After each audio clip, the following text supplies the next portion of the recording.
go on and we put the combination of those singles and doubles together, basic paradiddles, we can do that.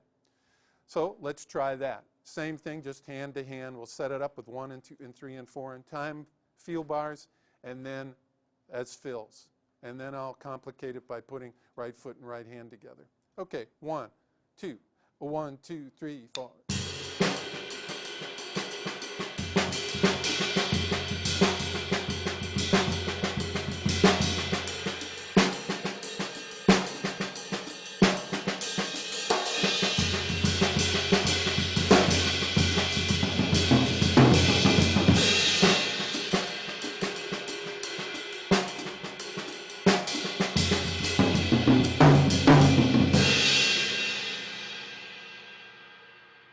Now, as you'll notice right now, we're doing all these consecutive eighth notes.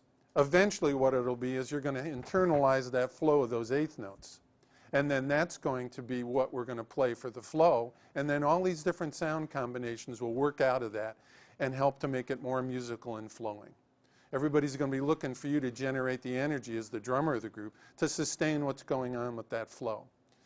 The combinations will then become much more about timekeeping, ding, chicka, ding, chicka, ding, but you can still incorporate those stickings there in it, but again, you're not thinking about them as stickings. They're part of the flow of eighth notes that make up the music that the style is built on.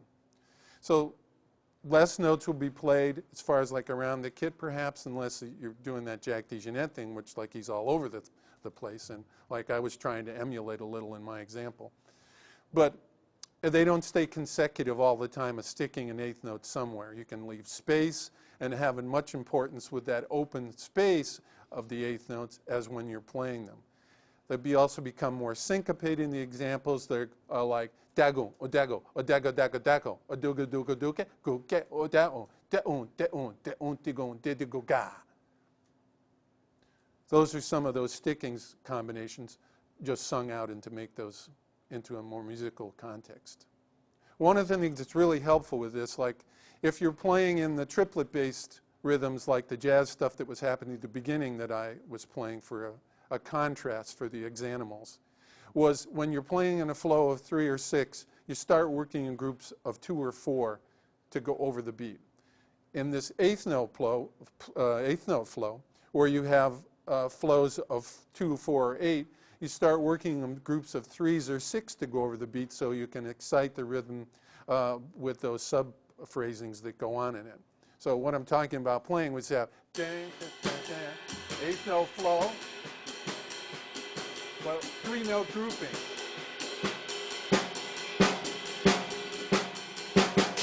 And then finish with a double after 2 bars. So we have 1 and 2 and 3 and 4 and 1 and 2 and 3 and 4 and 1. 1 and 2 and 3 and 4 and 1 and 2 and 3 and 4 and 1.